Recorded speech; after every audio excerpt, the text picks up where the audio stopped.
मी प्रवीण देशमुख ऊस विकास अधिकारी. तर आज या ठिकाणी फार महत्त्वाच्या विषयावरती मी माहिती देणार आहे ऊस विकासच्या माध्यमातून.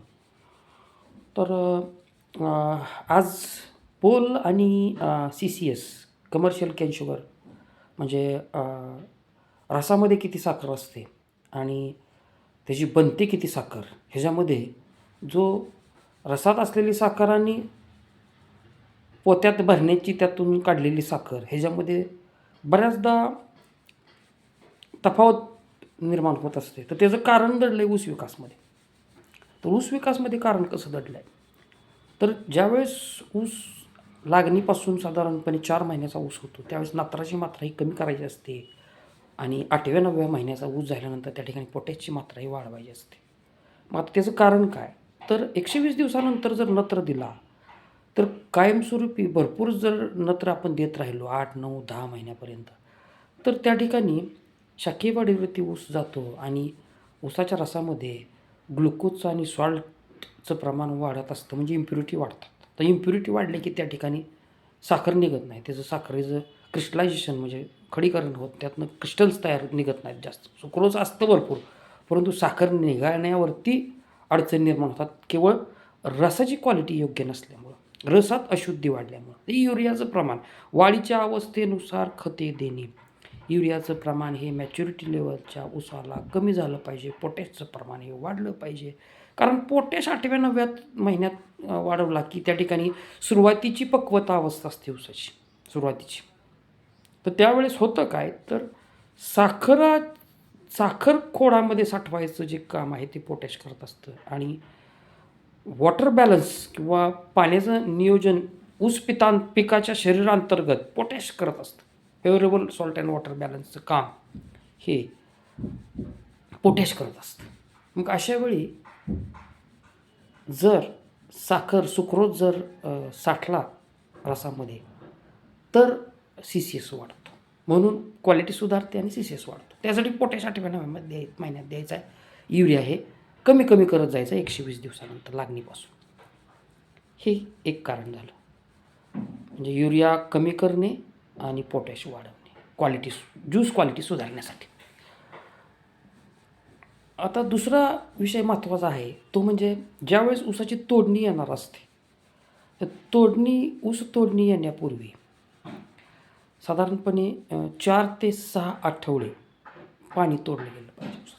आता पाणी तोडल्यामुळे होतं काय, तर परत खोडातली साखर ही पानात जाते पाणी दिल्यावर आणि शाखीय वाढ चालू होते. तेच जर पाणी कमी केलं तर जी साखर पोत्यात भरायची साखर आहे ती साठते खोडामध्ये. त्याचं सुक्रोज कॉन्सन्ट्रेशन होतं पाणी कमी झाल्यानंतर. मॅच्युरिटीला गेलेलं असतं पीक. त्यावेळेस खोडामध्ये साखर आपल्याला पाहिजे असते. खोडामध्ये 11, 12, 13% अगदी 20% साखर असते, परंतु निघताना ती जास्त निघावी म्हणून आपण खोडात जास्त साखर साठली पाहिजे. जर पाणी त्यावेळेस ऐनवेळी दिलं तर होतं काय, ब्रिक्स पातळ होतं आणि त्या ठिकाणी रसामध्ये इम्प्युरिटी वाढतात आणि साखर मग पोत्यात भरायची साखर आहे ती ट्रॅप होते त्या ठिकाणी.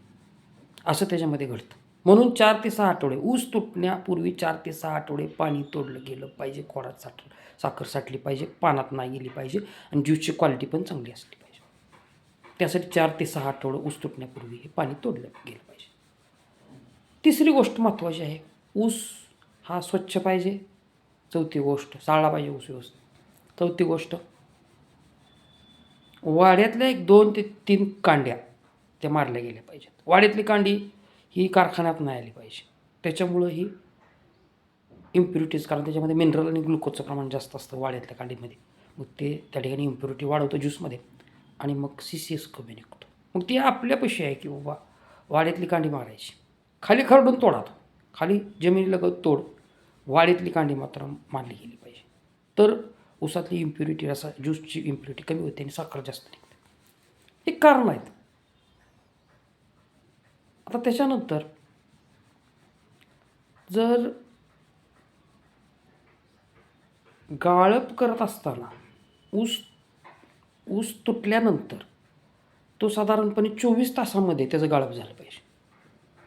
जर 48 तास 72 तास जर लागत असतील तर ऊसाचा रस हा त्याचं फर्मेंटेशन व्हायला सुरुवात होतं, शुगर इन्व्हर्जन व्हायला सुरुवात होतं, ग्लुकोज फ्रुक्टोज तयार व्हायला सुरुवात होते, शुगर इन्व्हर्ट शुगर चालू होतं आणि त्या ठिकाणी अर्धा ते 1% पोल त्या ठिकाणी किंवा CCS कमी होतो, अर्धा ते 1% 48 ते 72 तासाच्या पुढं जर तो ऊस केंद्राला राहत असेल तर मग तुटल्यानंतर 24 तासात तो गाळप झाला पाहिजे. मग हे थोडंसं केन सप्लाय मध्ये काही किंवा त्याला काही अंतर्गत बाह्य घटके असू शकतात किंवा कारखान्याचा काही मेकॅनिकली काही फॉल्ट झाला, थांबावं लागलं किंवा केन सप्लायच वाढला, घास किती जाय माहीत नाही, वाहनं कुठली तर आली आणि ज्यादा केन सप्लाय वाढला आणि ती 48 तासाच्या पुढं किंवा ऊस तुटला रानात आणि त्या ठिकाणी काय तर दुसरी अडचण निर्माण झाली आणि ऊस जर 48 तासाच्या पुढं जर प्लॉटमध्ये राहत असेल तर त्या ठिकाणी अर्धा 1% रिकव्हरी कमी होते.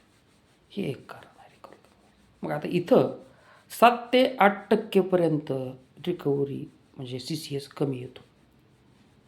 मग त्याच्यामध्ये आपल्या हातून त्रुटी होऊ नये किंवा आपल्या हातून 2% कमी होऊ नये आणखी पोलचा CCS, पोलचं रूपांतर CCSमध्ये होत असताना 10.85 ते 12.5% एवढं स्टँडर्ड CCS आहे.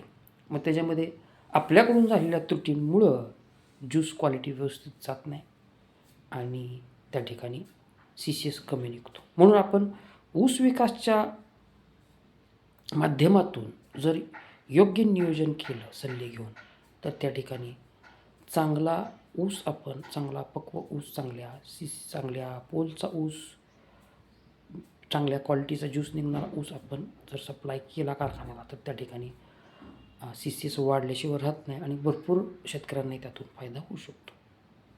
ठीक आहे, थँक्यू.